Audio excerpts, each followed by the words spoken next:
하나님 말씀 보시겠습니다. 야고보서 1장 1절에서 4절까지 말씀입니다. 야고보서 1장 1절에서 4절까지 말씀 우리 한 절씩 교독하도록 하겠습니다. 하나님과 주 예수 그리스도의 종 야고보는 흩어져 있는 12지파에게 문안하노라. 내 형제들아, 너희가 여러 가지 시험을 당하거든 온전히 기쁘게 여기라. 이는 너희 믿음의 시련이 인내를 만들어내는 줄 너희가 알미라. 인내를 온전히 이루라. 이는 너희로 온전하고 구비하여 조금도 부족함이 없게 하려 함이라. 아멘. 네, 그동안 저희가 이 금요기도의 시간에 이 사도행전의 말씀을 쭉 15장까지 함께 살펴보았습니다.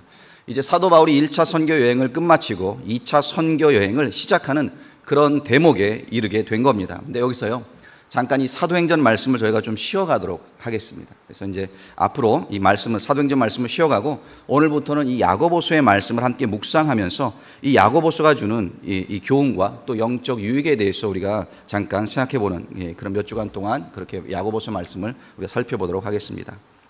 이 볼리비아에 가면은요, 죽음의 도로라고 불리우는 이 산 절벽의 난 아주 좁은 길이 있습니다. 그러니까 겨우 차 한 대가 아슬아슬하게 지나갈 만한 그런 좁은 폭을 가지고 있는 그런 길인데요. 그런데 그 길로 버스도 지나가고 트럭도 지나갑니다. 또 놀라운 것은 이 길이 한 방향이 아니라 양 방향이라는 거예요. 양쪽에서 차들이 옵니다. 그래서 아주 가끔씩 이 차가 절벽으로 추락하는 그런 사고가 나기도 합니다. 그래서 이 길 이름이 죽음의 길, 죽음의 도로라고 불리웁니다. 한 번은 이 내셔널 지오그래픽 이 방송에서 이 도로를 소개하는 그런 다큐멘터리를 방영한 적이 있습니다. 트럭 운전수들을 인터뷰하면서 그들에게 이 도로를 운전하는 것이 무섭지 않느냐라는 이제 그런 질문을 했는데 대부분의 사람들이 당연히 무섭다고, 두렵다고 이런 대답을 했어요. 그런데 그런 무서운 마음을 안고서 이런 위험한 길로 어떻게 다닐 수 있느냐라고 물었는데 그때 이제 한 트럭 운전수가 했던 답이 제 마음에 와닿았습니다. 이 운전수가 뭐라고 대답을 했는가 하면은요, 이 죽음의 도로에 들어서는 입구에 보면 이런 편말이 있다는 거예요. Otros ya pasaron por aquí con éxito. 무슨 말이냐면 이미 다른 사람들이 성공적으로 이 길을 통과했습니다라는 그런 편말이 있다라는 겁니다. 그러니까 이미 다른 사람들이 성공적으로 통과한 길인데 그럼 나라고 통과하지 못할 이유가 없다라는 그런 마음을 먹고 용기를 내서 그 길을 운전한다라는 겁니다. 그리고 이 좁은 구간이 나올 때마다 이미 성공적으로 이 길을 통과한 사람들이 있다. 나도 할 수 있다. 그런 생각을 한다라는 거예요. 여러분, 사실 우리가 살아가는 이 인생길도요, 이 죽음의 도로와 그리 많이 다르지 않습니다. 항상 우리 곁에는 우리를 쓰러뜨리려고 하는 그런 절벽이 존재합니다. 지나갈 수 있을까? 통과할 수 있을까? 두려움을 자아내는 그런 좁은 길들, 위험한 길들이 항상 우리 옆에 도사리고 있다는 거예요. 그렇게 앞에 무엇이 기다리고 있는지도 모르는, 알 수 없는 그런 구불구불한 길을 계속 우리는 만나게 됩니다. 피곤하고 지치고 힘든 길을 우리가 걸어가고 있다는 겁니다. 그리고 그런 길을 만날 때마다 우리는 이런 질문을 하게 됩니다. 왜 이런 일들을 내가 만나야 하는가? 왜 다른 사람들에게는 일어나지 않는 이런 일들이 나에게 일어나는 것인가? 그런 시험과 시련을 만나게 될 때 제일 먼저 우리가 갖는 생각은요, 나만 이런 고난을 겪는 것 같다라는 생각이 들게 된다는 거예요. 나만 이런 아픔을 겪고 나만 이런 어려움을 겪는다. 자, 그런데 사도 바울이요, 고린도전서 10장 13절이 앞부분에 보면 이런 말씀을 했습니다. 사람이 감당할 시험 밖에는 너희가 당한 것이 없나니. 자, 이 말이 주는 의미가 무엇입니까? 표준 새 번역에 보니까요, 이렇게 이 부분을 번역하고 있습니다. 사람이 흔히 겪는 시련 말고는 여러분에게 덮친 시련이 없었습니다. 무슨 말입니까? 모든 사람들이 시련을 겪는다는 거예요. 사람이 흔히 겪는 시련. 의외로 이 시련이라는 것이요, 흔하다라는 겁니다. 그러니까 나만 이런 시련을 겪는 것이 아니라 사실은 모든 사람들이 다 크고 작은 그런 시련을 겪으며 살아가고 있다라는 거예요. 자, 물론 그 시련의 종류는 다를 수 있습니다. 그 무게 또한 다를 수 있습니다. 그래서 그 시련을 겪는 본인에게는요, 세상에서 가장 무거운 시련을 내가 지금 겪고 있다라고 느껴지는 것이 사실 이 시련이 주는 무게입니다. 여러분들도 아마 그런 경험이 있으실 거예요. 밤새 울면서 밤을 지새웠던 그런 경험이 있으실 겁니다. 사랑하는 사람, 사랑하는 가족을 잃었던 그런 경험도 있으실 겁니다. 가족이나 친구의 질병을 위해 기도해보지 않은 사람이 누가 있겠습니까? 이해되지 않는 상황들을 만나서 고통스러워해보지 않은 사람은 또 누가 있겠습니까? 다윗도요, 시편 6편에 보면 하나님, 내가 너무 수척했습니다. 나의 뼈가 떨릴 정도입니다 라고 자신의 고통을 호소하는 그런 장면이 나옵니다. 그리고 6절에 가서 이렇게 다윗이 고백을 합니다. 시편 6편 6절인데요. 내가 탄식함으로 피곤하여 밤마다 눈물로 내 침상을 띄우며 내 요를 적시나이다.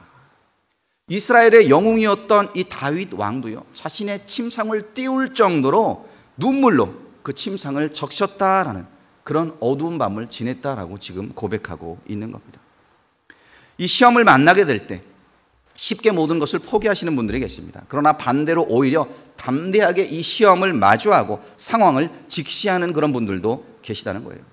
자, 그러면 여러분들은 어떤 그룹에 속하십니까? 시험을 만났을 때 어떤 반응을 보이십니까? 여러분, 어떤 시련이 닥쳐와도 결코 포기하지 마시기를 부탁드립니다.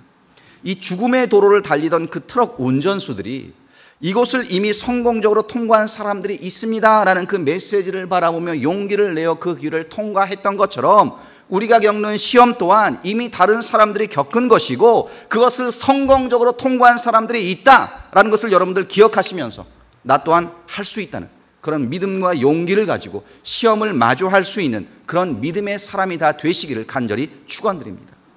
자, 모세가 120세가 되었을 때요, 이제 죽음을 앞두고 있었습니다. 얼마 안 있으면 죽을 때가 된 거예요. 출애굽이라는 기적과 같은 그런 역사를 이루었고 광야 생활 가운데서도 신실하게 백성들을 인도했던 그런 능력의 지도자가 죽는다라는 이 사실 앞에서요, 이스라엘 백성들은 두려워했고 불안했고 또 낙심을 경험하고 있었습니다. 불안에 떨고 있던 이 백성들 앞에 서서 모세는 다음과 같은 말씀을 선포했습니다. 신명기 31장 6절인데요. 너희는 강하고 담대하라. 두려워하지 말라. 그들 앞에서 떨지 말라. 이는 내 하나님 여호와 그가 너와 함께 가시며 결코 너를 떠나지 아니하시며 버리지 아니하실 것임이라 하고, 너희는 강하고 담대하라. 두려워하지 말라. 나를 보지 말고 앞에 있는 대적들도 보지 말라. 너희와 함께 가시는 그 하나님만을 바라보라. 결코 너를 떠나지 아니하시는 그분만을 의지해라. 나는 너희를 떠나지만 죽을 수밖에 없지만 하나님은 결코 너희를 버리지 아니하실 것이다 라고 모세가 백성들을 권면하고 있습니다. 여러분, 예수 안에서 우리가 가져야 할 믿음이 바로 이 믿음입니다. 주님이 나와 함께 하신다. 떠나지 아니하신다. 결코 나를 버리지 않으신다라는 이 믿음. 사실 그렇습니다. 시험, 시련, 그런 것을 좋아하는 사람은 아무도 없어요. 누가 그런 것을 좋아하겠습니까? 그런데 문제는요, 우리가 싫어해도 이 시험을 만나게 된다는 거예요. 우리가 찾지 않아도요, 이 시험이 우리를 알아서 찾아옵니다. 그러나 감사한 것은요, 주 안에 있을 때 이 시험을 넉넉히 이길 수 있는 능력을 주님께서 우리에게 주신다는 겁니다. 자, 그러면 이 시험 또 시련과 관련해서 사도 야고보가 주는 교훈은 어떤 것이 있는지 이 시간 함께 살펴보도록 하겠습니다. 첫 번째, 시험 앞에서 성도의 태도가 어떠해야 하는지를 가르쳐 주는데요. 자, 시험 앞에서 성도의 태도가 어떠해야 합니까? 기뻐해야 한다라고 지금 말씀합니다. 자, 2절 말씀입니다. 우리 2절 말씀을 다 함께 한 목소리로 읽겠습니다. 시작. 내 형제들아, 너희가 여러 가지 시험을 당하거든 온전히 기쁘게 여기라. 자, 옆에 분에게 이렇게 한번 인사하세요. 시험을 당할 때 기뻐하세요. 여러분, 여기 보니까 여러 가지 시험이라고 했습니다. 그러니까 시험이 한두 가지가 아니라는 거죠. 여러 가지 시험. 그래서 대부분 우리가 겪는 시험은요, 경제적인 어려움, 질병, 다른 사람과의 관계에서 틀어진 그런 관계, 개인적인 차원에서 아니면 가족적인 차원에서 또 교회적으로 겪는 그런 시련, 그런 것들이 존재합니다. 그런데 중요한 것은요, 시련이 무엇이냐가 아니라 중요한 것은 그 시련 앞에서, 그 시험 앞에서 성도인 우리가, 예수 믿는 우리가 어떤 태도를 보이느냐, 어떻게 대처하느냐가 중요하다라고 지금 야고보 사도가 초점을 거기에 맞추고 있는 겁니다. 자, 그러니까 시험은 다 받는데, 시련은 모두가 겪는데, 이 땅에 그 시험을 겪지 않은 사람은 한 명도 없는데, 우리가 예수를 믿는다면 세상 사람들과는 다른 반응, 다른 태도를 이 시험 앞에서 보여야 한다라고 지금 말씀하고 있는 거예요. 자, 그럼 예수 믿는 우리는 시험 앞에서 어떤 태도로 우리가 반응해야 하는 겁니까? 말씀이 지금 뭐라고 하죠?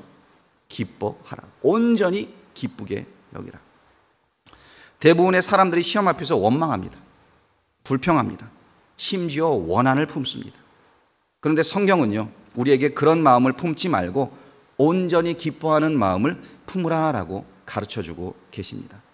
그러니까 시험을 이기는 자는 결국엔 이 시험 앞에서도 기뻐할 줄 아는 사람이 그 시험을 이긴다는 거예요.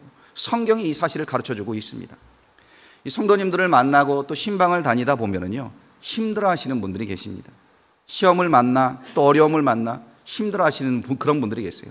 근데 그런 분들 입에서 거의 다 입에서 어떤 말이나 어떤 소리가 나오냐 하면, 목사님 죽겠습니다, 망했습니다, 끝났습니다, 그런 절망적인 소리가 나온다는 거예요. 절망, 슬픔, 고뇌, 그런 감정으로 우리가 반응할 때가 많다는 겁니다. 근데 사실 이런 반응들이 더 자연스러운 반응이에요. 그렇죠? 그 자체가 뭐 잘못된 것은 아닙니다. 그런데 문제는 그런 감정, 그런 태도에 우리가 사로잡히게 되면 사람이요, 자신에게만 집중하게 된다는 거예요. 그래서 문제만 보이고 문제를 겪고 있는 내가 피해자인 것 같고 문제가 너무 커 보이기 때문에 그 문제 앞에서 내가 너무 불쌍해 보입니다. 초라해 보입니다. 그리고는 결과적으로 내가 이기적으로 변하게 된다는 거예요. 그렇게 되면은요, 그다음부터는 하나님이 보이질 않습니다. 믿음도 다 소용없는 것 같습니다. 마치 이 말에게 앞만 보고 달리라고 이 눈가리개를 해주거든요. 그러는 것처럼 우리의 시야가 굉장히 좁아진다는 거예요. 나밖에 보이질 않는 겁니다. 야고보 사도가 시험을 당하거든 기뻐하라라고 하는 이 말씀이요, 일반 사람들에게는 뭐 죄송합니다만 미친 소리로 들릴 수도 있습니다. 그러니까 여러분들 시험 당할 때 기뻐하세요라고 인사하실 때 속으로는 사람이 왜 이런 소리를 하나라고 우리가 여길 수도 있다는 거예요. 그렇다고 성경이 우리 보고 지금 미친 사람이 되라고 말씀하는 것은 아닌 겁니다. 그것이 아니라 오히려 시험 앞에서 장님이 되지 말라고, 하나님께로 그 시선을 돌리라고, 그렇게 하나님의 관점에서 모든 것을 볼 수 있어야 한다고, 우리의 영안을 열어야 된다고, 우리의 눈을 열어야 된다고 그렇게 권하고 있다라는 겁니다. 왜냐하면 시험 앞에서 종종 우리의 태도가 장님처럼 변하기 때문에 그런 거예요. 이 사도 바울이요, 빌립보 교인들에게 편지를 썼을 당시에는 이 로마 감옥에 갇혀 있던 그런 때였습니다. 그러니까 그의 장래는 불투명했고요, 그의 장래가 불확실했습니다. 감옥에서 나올 수 있다는 확신이 없었던 그런 때였습니다. 그럼에도 이 빌립보서 2장 17절, 18절에 보면 바울이 이런 글을 썼습니다. 만일 너희 믿음의 재물과 섬김 외에 내가 나를 전제로 드릴지라도, 그러니까 이 감옥에서 내가 죽게 되어도 그 다음에 뭐라고 말합니까? 나는 기뻐하고 너희 무리와 함께 기뻐하리니 이와 같이 너희도 기뻐하고 나와 함께 기뻐하라. 도대체 기뻐하라라는 말을 몇 번이나 한지를 모르겠어요. 여기 보면 바울이요, 지금 미친 듯한 그런 말을 하고 있습니다. 내가 믿음의 재물이 되어도, 내가 전제로 나를 드릴지라도, 그냥 이 자리에서 내가 죽어도 나는 기뻐하리라. 죽어도 기뻐한다. 이와 같이 너희도 기뻐하고 나와 함께 기뻐하자. 어떻습니까, 여러분이? 미친 소리 아닙니까? 어떻게 감옥에서 죽음을 만나는 그런 상황 가운데 기뻐할 수 있다고, 함께 기뻐하자라고, 이런 고난과 시험 앞에서 바울이 이런 고백을 할 수 있는 겁니까? 그것은요, 바울이요, 그 문제 자체만을 보고 있지 않기 때문에 그런 겁니다. 문제 위에 계신, 그 문제 넘어 계신, 그 문제를 초월해 계신 하나님을 그가 바라보고 있었기 때문에 그런 고백을 할 수 있었다는 거예요. 바울은 죽음이 끝이 아니라는 것을 알고 있었습니다. 그의 심령 가운데 예수님이 함께 계셨고, 그 예수님께서 하늘의 처소를 예비해 두셨다는 것, 죽음도 그 어떤 고난도 예수님께로 나아가는 자신의 그 길을 막을 수 없다라는 것을 그가 믿고 알았기 때문에 바울은 죽음 앞에서도 담대하게 기뻐했던 겁니다. 여러분, 우리에게 이런 믿음이 있어야 될 줄로 믿습니다. 문제 위에 계신 하나님을 바라볼 수 있는 믿음, 죽음을 초월하여 부활하시고 살아계신 그 예수 그리스도를 믿는 믿음, 이러한 믿음이 있을 때요, 로마서 8장 38절 39절에서 이 바울이 했던 그 고백을 우리가 또한 할 수 있게 될 줄로 믿습니다. 이렇게 바울이 고백했죠. 내가 확신하노니 사망이나 생명이나 천사들이나 권세자들이나 현재일이나 장래일이나 능력이나 높음이나 깊음이나 다른 어떤 피조물이라도 우리를 우리 주 그리스도 예수 안에 있는 하나님의 사랑에서 끊을 수 없으리라. 사망도 권세도, 그 어떤 시험도 시련도 우리를 하나님의 사랑에서 끊을 수 없다라고 바울이 고백합니다. 여러분, 바울에게 이 믿음이 있었어요. 그리고 야고보 사도께서 오늘 말씀을 통해서 우리에게 이 믿음을 소유하라고 지금 권면하고 있는 겁니다. 이 높은 파도가 일기 시작을 하면은요, 사람들은 무서워서 도망갑니다. 두려워합니다. 그 파도를 피하려고 해요. 그러나 이 서핑을 하는 사람들은 어떻게 하나요? 오히려 그 파도 위에 서기 위해서, 그 파도 위에 서게 되면 그들이 즐길 수 있다는 것을 알기 때문에 두려워하지 않고 보드를 들고 그 파도를 향해 달려갑니다. 그거는 즐거워합니다. 기뻐합니다. 행복해합니다. 똑같은 파도가 누구에게는 두려움의 대상이지만 그 파도를 즐길 줄 아는 사람들에게는 기쁨의 대상이 된다라는 거예요. 그래서 로마서 8장 37절은 이렇게 우리에게 말씀합니다. 그러나 이 모든 일에 우리를 사랑하시는 이로 말미암아 우리가 넉넉히 이기느니라. 우리를 사랑하시는 예수 그리스도 그분으로 인해, 그분 안에서 우리가 넉넉히 이긴다. 넉넉히 이기는 싸움을 우리가 한다면, 그 시험을 우리가 믿음으로 넉넉히 이길 수 있다면 사도 야고보가 말씀하는 거죠. 시험을 만났을 때 너희는 온전히 기뻐하라. 나 때문이 아닙니다. 그 능력이 나에게, 우리에게 있기 때문이 아닙니다. 주님이 그 능력을 주시기 때문에 주 안에서 너희는 기뻐하라. 그래서 여러분, 시험을 만난다 해도요, 그 시험을 능히 이기시는 하나님을 바라보시고 기뻐하실 수 있기를 주님의 이름으로 축원드립니다. 자, 두 번째, 시험 앞에서 성도가 가져야 되는 태도는요, 시험이 주는 그 유익을 생각할 수 있어야 합니다. 시험이 주는 유익이 있다는 거예요. 자, 시험을 만났을 때 우리가 기뻐할 수 있는 또 다른 이유가 있는데, 그것은 하나님이 길을 열어주시기 때문에 그렇습니다. 그래서 고린도전서 10장 13절 말씀을 다시 보시면, 사람이 감당할 시험 밖에는 너희가 당한 것이 없나니 오직 하나님은 미쁘사 너희가 감당하지 못할 시험 당함을 허락지 아니하시고 시험 당할 즈음 또한 피할 길을 내사 너희로 능히 감당하게 하시느니라. 시험 당할 즈음 또한 피할 길을 내신다라고 말씀을 해요. 자, 그럼 이 시험을 통과한 후에는 어떤 결과가 나타납니까? 자, 오늘 보면 3절을 보세요. 3절 말씀 우리가 다 같이 한 목소리로 읽겠습니다. 시작. 이는 너희 믿음의 시련이 인내를 만들어내는 줄 너희가 알미라.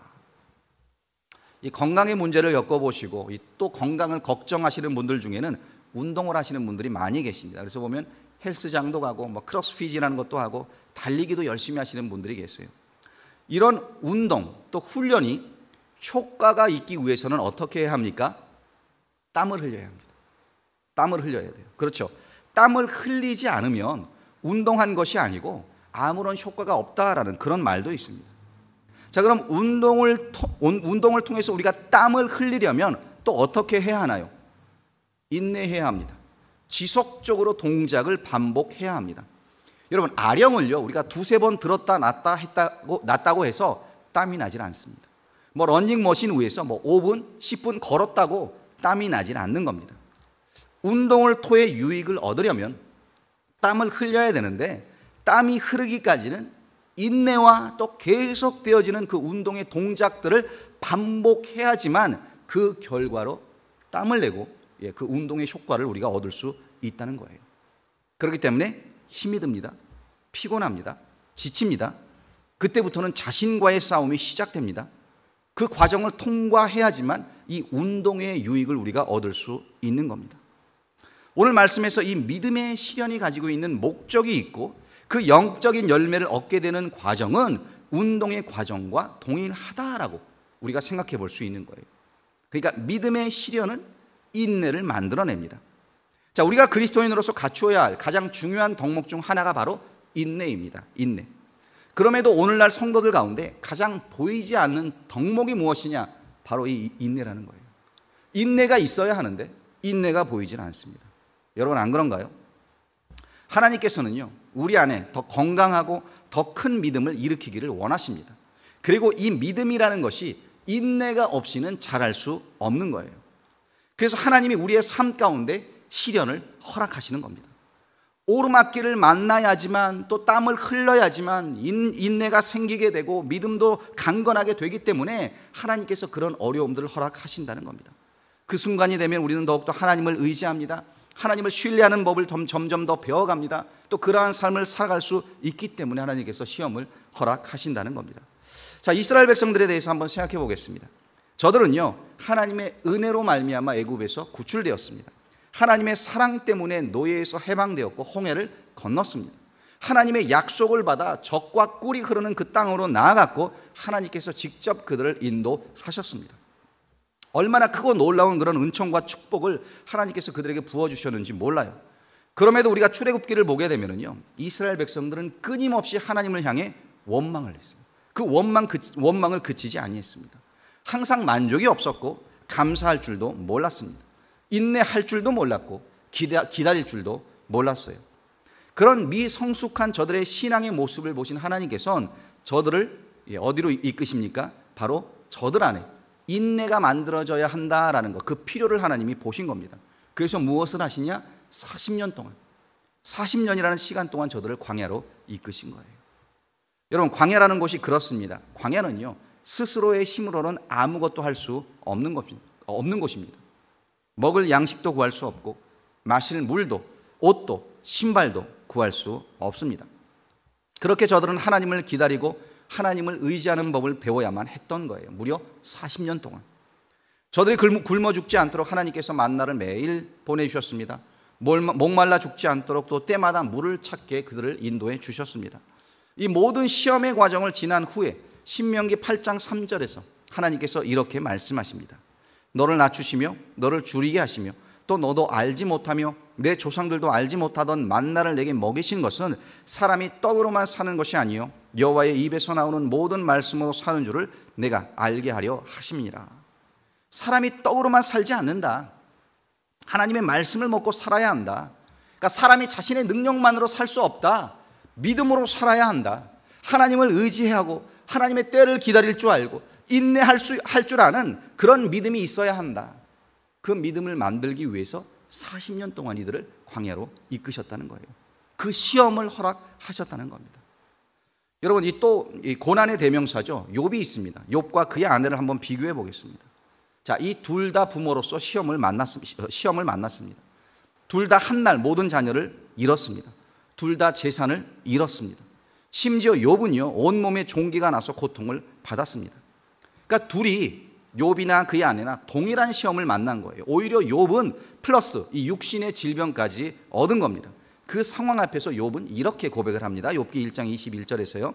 이르되 내가 모태에서 알몸으로 나왔사온즉 또한 알몸이 그리로 돌아가올지라 주신 이도 여호와시요 거두신 이도 여호와시오니 여호와의 이름이 찬송을 받으실지니이다 하고, 욥은요, 시험을 만났음에도 말로 범죄하지 않습니다. 오히려 하나님을 찬송을 해요.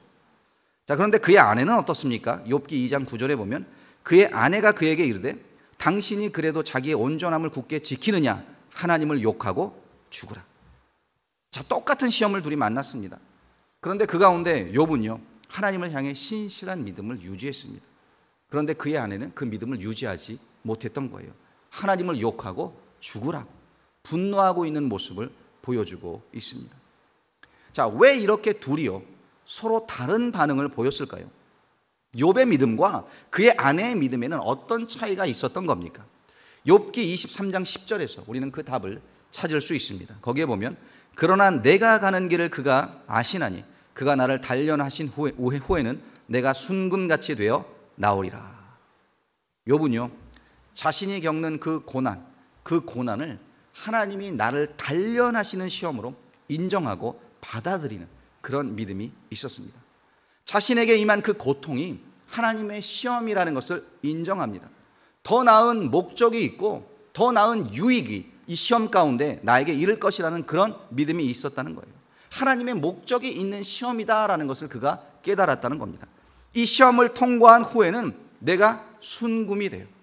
내 믿음이 정금이 되어 나오는 그런 결과가 있을 것이다라는 것을 믿었다는 거죠. 그렇습니다. 여러분, 하나님께서 우리의 삶 가운데 시험을 허락하실 때에는요, 그분의 목적이 있으십니다. 우리 안에 순금과 같은 그런 믿음을 만드시기를 원하신다라는 거예요. 간절히 바라기는 이런 하나님의 목적이 내 가운데 이루어지기를 기도하시고 시험 가운데 인내할 수 있는 우리 모두가 되었으면 좋겠습니다. 그래서 이 목적에 대해서요, 야고보 사도는 4절에서 이렇게 또 말씀하고 있습니다. 인내를 온전히 이루라. 이는 너희로 온전하고 구비하여 조금도 부족함이 없게 하려 함이라. 인내를 온전히 이루라. 너희로 온전하고 부족함이 없게 하려 함이다 라고 말씀을 합니다. 여기 이 온전함, 완전함, 이 말은요 헬라어로 텔레이오스라는 말입니다. 그리고 이 말은 성숙함이라고 번역될 수도 있습니다. 그러니까 하나님의 목적, 시험을 통해 하나님께서 우리에게 주시고자 하는 그 유익이 있는데, 그 유익이 무엇이냐? 우리를 성숙한 온전한 그리스도인으로 만드시는, 바로 거기에 하나님의 목적이 있다라는 거예요. 그래서 이 하나님의 목적에 대해서 사도 바울도요 에베소서 4장 12절 13절에서 이렇게 말씀했습니다. 이는 성도를 온전하게 하여 봉사의 일을 하게 하며 그리스도의 몸을 세우려 하심이라. 우리가 다 하나님의 아들을 믿는 것과 아는 일에 하나가 되어 온전한 사람을 이루어 그리스도의 장성한 분량이 충만한 데까지 이르리니. 자, 여기도 보시면 온전하게, 이 텔레이오스라는 단어를 사용하고 있습니다. 그러니까 최종 목적은, 하나님이 우리 가운데 이루시기를 원하는 것은 우리의 믿음이, 우리의 영혼이 그리스도의 장성한 분량이 충만한 데까지 이르는 것이다 라고 지금 말씀하고 있는 겁니다. 이 그리스도를 따르는 것, 그리스도를 본받는 것, 그것은 성도된 우리 모두에게는 의무이고 본분입니다. 그리고 바로 그 예수 그리스도의 성품을 우리 가운데 형성하시기 위해서 하나님께서는 시험을 허락하신다는 거예요. 자, 그러니까 무슨 말이냐? 여러분, 시험 받기 싫으십니까? 그럼 시험을 받지 않는 방법이 하나 있습니다. 그것은요, 내 안에 예수 그리스도의 성품이 온전하게 만들어지면 됩니다. 아직 시험을 만난다? 그러면 이렇게 생각하세요. 아, 내가 아직 예수 그리스도의 성품을 소유하지 못했구나. 내가 아직 그 장성한 분량에 이르지 못했구나. 아직 멀었구나. 더 성장해야 되는구나. 그렇게 받아들이시면 되는 거예요. 우리가 믿는 하나님은요, 우리보다 우리를 더 잘 아시는 하나님이세요. 우리가 가능성이 없는 그런 존재라는 것을 아시고 회복 불능이라는 것도 잘 아십니다. 우리보다 더 잘 알고 계세요. 그럼에도 우리를 택하시고 우리를 구원하시고 당신의 자녀를 삼으셨습니다. 그리고 시험을 허락하시는데 뭐라고 하시냐?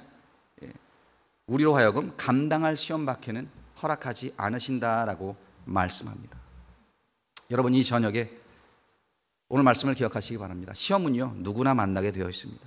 그러나 그 가운데 먼저 시험을 초월해 계시는 하나님을 바라보시고 기뻐할 수 있는 그런 믿음을 달라고 기도하시기를 부탁드립니다. 또한 이 시험을 통해서 하나님께서 나에게 인내를, 믿음을, 성숙함을 만들어가길 원하신다라는 그 유익, 하나님이 주시기를 원하시는 그 영적 유익을 또한 생각하시고 묵상하시기를 바랍니다. 그리할 때 시험 앞에 넘어지는 것이 아니라 넉넉히 그 시험을 이길 수 있는 우리 모두가 될 수 있는 줄로 믿습니다. 우리 이 시간 합심